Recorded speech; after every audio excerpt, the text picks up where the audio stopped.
Hi there. If you're watching this video, it's because you have purchased a custom client preset from the Branding Babe. Today, I'm going to show you how to not only access your presets on your phone, but to actually upload them into Lightroom Mobile and to edit with them in Lightroom Mobile. So come along with me. We're going to head to your Google Drive folder. And I am almost out of space. And I'm gonna run through here.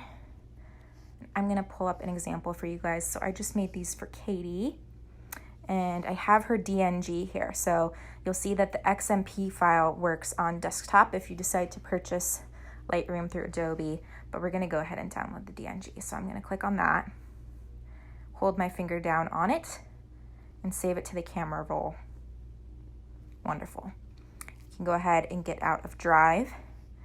And if you haven't already downloaded Lightroom, go ahead and do so. It's completely free, and open Lightroom.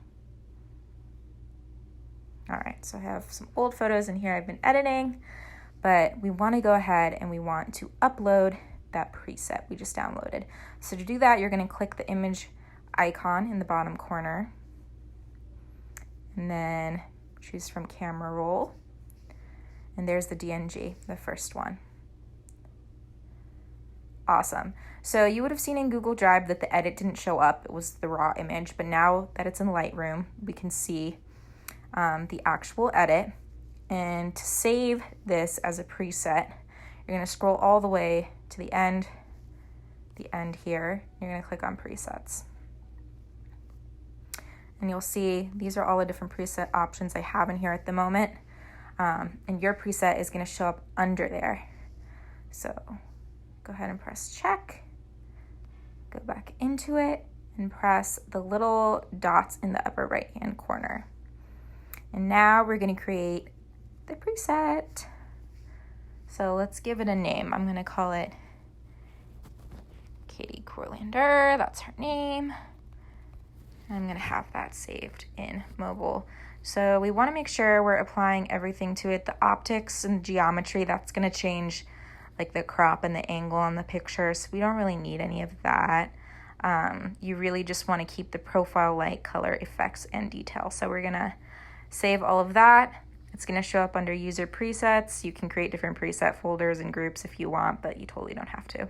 So just go ahead and press check when you're done with that. So now that the preset has been added to our system, we can come out of that photo and we can select an image to add it to. So let's pick an image that we want to edit. I'm going to add a new one in here that Katie sent me. Another one from a camera roll. So Katie wants to use these images from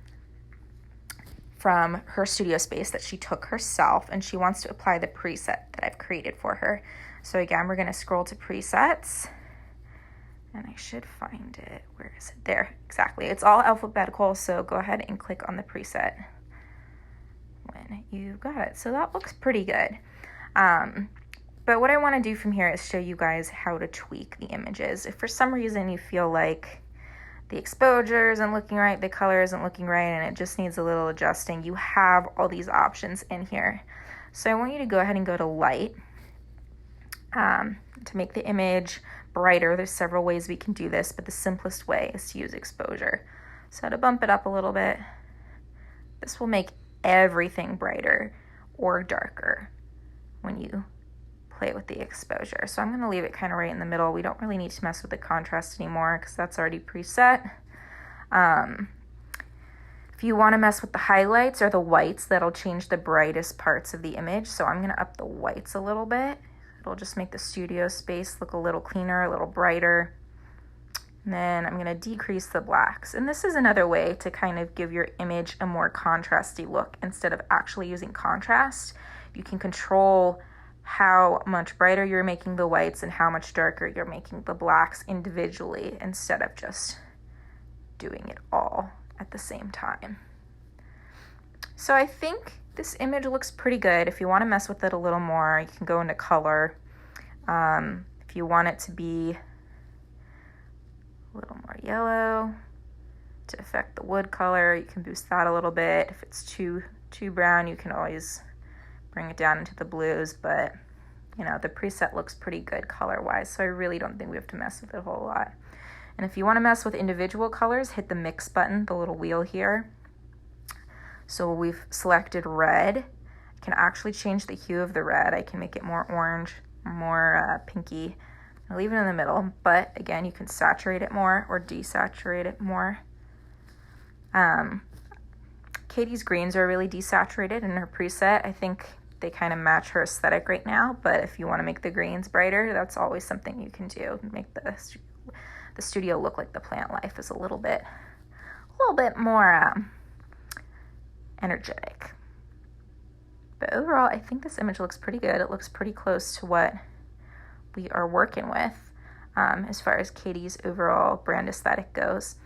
And so when you're ready with the image to export it, you're going to press the little check mark, and then you can go ahead and click on it again, and you can use the little export icon here. And so obviously you can share it, you can do all this extra stuff, but we really just want to export it to our camera roll. So that's what I'm going to hit, and successfully exported. So we are going to pull up our photos, and it should, there we go. It's popped up right there. So there's your edited photo. You can post it to Instagram, Facebook, wherever you like to post things. And that is how you edit your images using Lightroom. I hope you enjoyed this little tutorial. If you have any questions for me, as always, feel free to reach out to me via my business number or my email. I'm always happy to answer. I hope you guys really love your presets. I've had so much fun creating them. It's going to give your brand a really cohesive look that's unique to you. So I look forward to seeing what you create with them. All right, guys, peace out. Have a good one.